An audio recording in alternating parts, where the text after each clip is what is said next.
In Ontario, the government was even talking about not having masks for teachers when they're teaching, so that you could actually understand and see and all the things that they were saying and doing. And teaching is more than just, here's a worksheet, off you go to work. It is interaction, it's relationship, and being able to see that, I think, is a big deal. And I am a little worried about, like, students having to look at masks all the time. I mean, I know some children of a family that I know that their kids are not going to go back to school, not because they're afraid of the virus or anything like that. They're more scared of seeing people wearing masks for 5-6 hours a day and being around that all the time. That kind of scares them a little bit. I'm Tamara Ugolini with Rebel News. Now, you may be surprised to know that teachers have concerns about how masking and physical distancing will affect real hands-on learning. On one hand, we hear almost constantly about enhancing safety protocols and lowering class sizes. Even the most alarmist views that children should not return to school until the virus is gone completely. We have teachers like the one who I interviewed today. This Ontario teacher wished to remain somewhat anonymous because of professional and/or personal consequences he may face for coming forward. But let me remind you that we're supposed to live in a democracy, and dissenting voice is key to ensuring a balanced approach to everything. He reached out because he feels his ability to teach and his ability to connect with students will be hindered by masks and distancing protocols. Watch here.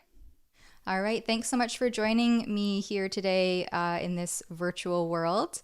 How long have you been teaching? I started teaching in 2001, so 19 years. I'm going into my 20th year. Wow, okay. And so have you stayed similar school style, sort of? I've done most of my career has been in junior, so grade 4, 5, 6. And I've only been actually at 2 schools in my career, and I spent most of that time at one school where I am now. So having that sort of 20 years in your back pocket of teaching, what effect do you think that a continued shutdown would have on children and, of course, as a result, their education? How do you see those things impacted by what we're hearing about the social distancing and specifically the mask wearing and sort of the psychological effects that you could see or you may have an opinion on happening to these children coming back to school supposedly in September? Well, I'm definitely no expert on the masks. I've been trying to research as much as I can, reading studies, which I find fairly difficult to get through, but I'm trying to figure that all out. But when it comes to the mask, I guess one of the concerns I would have is that part of teaching, or I can just say communicating with anybody, is being able to communicate with not just your voice and sound, but your facial expressions. And I can understand what students are saying, and they can understand me better when they can actually see my face and see that you're smiling, so he must be happy, or they're frowning, they're upset, or like. And teachers have all kinds of range of things that they use in their little their back pocket. And like you have maybe a look to show you that you actually that you care for the students, and you can sort of get that across with the look. And or sometimes you gotta stop with some silliness and you give a little look, and they know, and they're off to back down to their task and doing what they're supposed to be doing. And you can't do that sort of stuff with the mask on. And I also think about students, like I've had students over the years that they might not necessarily have a communication issue per se, but they're just very soft spoken, and it's hard enough to hear them in the classroom without a mask on. I couldn't imagine hearing them with a mask on. Or some students do have, like, they might have a hearing aid, or they have to have they have an issue with hearing, and being able to hear you when it's muffled with a mask, I can't imagine how difficult that would be. Or they might want to see your mouth so they can help me with extra lip reading and stuff. And I mean, I guess I asked the question, like, for myself when I was trying to research some of this, like a grade 4 student in Ontario has to wear a mask all the way from grade 4 up, but below that, it's recommended, I guess. It's not necessarily mandatory, but yet a grade 4 student goes in some municipalities, the age is 12 years of age and up, for a mask.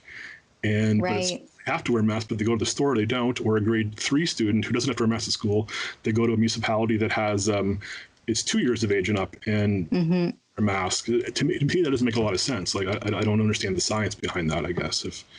Right. If one's doing something and the other's not, and I mean, Ontario, it appears is one of the harshest restricted provinces.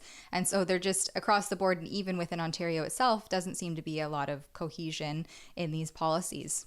Well, there's municipalities that don't have any mask laws. I don't understand right now, at least right now, and some that have, like I say, it's different age groups or different ages that starts at, and quite a wide range from 12-year-olds to 2-year-old, and in some provinces, like the schools, you don't even have to have a mask to go back to school for the teachers or for the students, or maybe it's just a mask in certain areas of the school. And I remember back in July, like in Ontario, the government was even talking about not having masks for teachers when they're teaching, so that you could actually understand and see and all the things that they were saying and doing. And teaching is more than just, here's a worksheet, off you go to work. It is interaction, it's relationship, and being able to see that, I think, is a big deal. And I am a little worried about, like, students having to look at masks all the time. I mean, I know some children of a family that I know that their kids are not going to go back to school, not because they're afraid of the virus or anything like that. They're more scared of seeing people wearing masks for 5-6 hours a day and being around that all the time. That kind of scares them a little bit. And so, given the situation and the restrictions and protocols, guidelines in place, do you think children, in your opinion, do you think children should be going back to school in September? And if so, what, in your best ability, what should that look like for both students and within the classroom? That's a lot.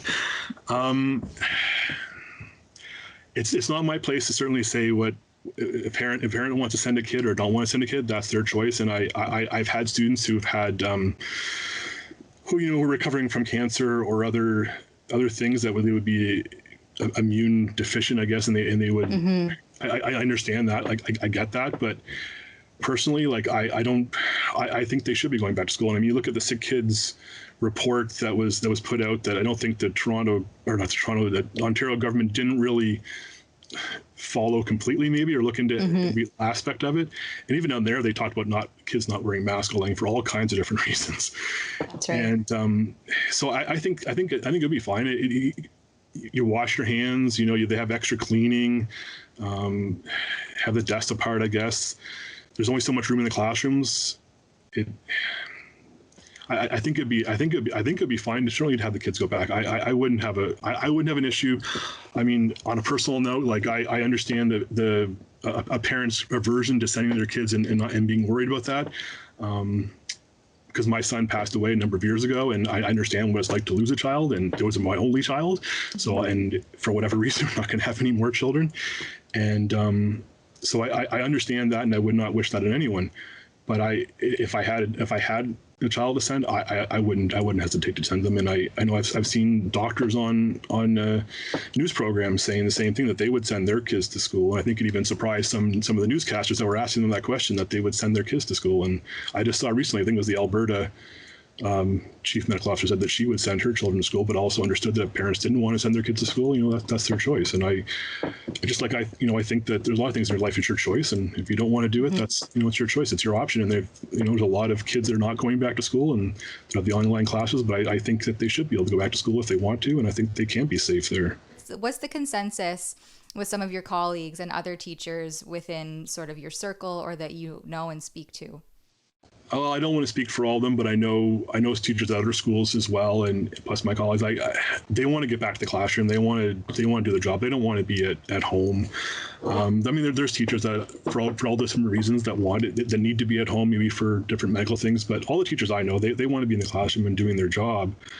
And some of them have certain concerns, certainly, about the virus. If you're only watching certain information, I guess you can be kind of fear-mongering out there in some respects if you're just listening to certain news outlets or maybe the social media and things like that. I'm trying to stay away from both extreme sides of things, but I'm trying to look at all sides. Like, I've always taught my students in the classroom, like when we're doing persuasive writing, look at both sides of whatever issue you're looking at and try to balance it out and try to figure out where you think which side you would fall on. And I think most of them want to go back to work, but there are some that are definitely more nervous about it than others. And there's a lot of options right now. I mean, if you want to take a leave of absence, it's actually very easy right now to be off on a leave of absence if you want to.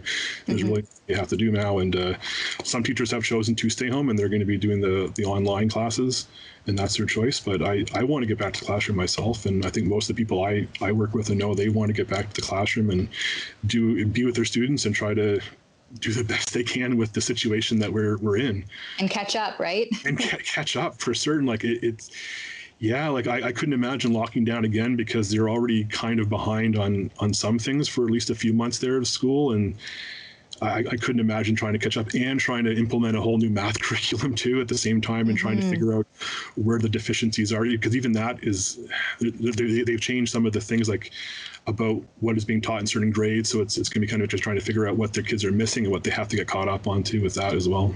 This is a great reminder that not all teachers are the vocal activists that we hear about in the news. Most are in education for the best of reasons.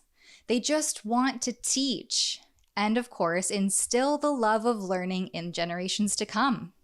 In all of this, I'm left wondering, well, we bubble wrap children away from a virus that they're largely unaffected by. Are we in turn forgetting about their emotional and mental health in an educational setting? Tell me what you think in the comments. For Rebel News, I'm Tamara Ugolini. Are you craving more Rebel News? For premium content, please visit rebelnewsplus.com. And don't forget to like, share, and subscribe.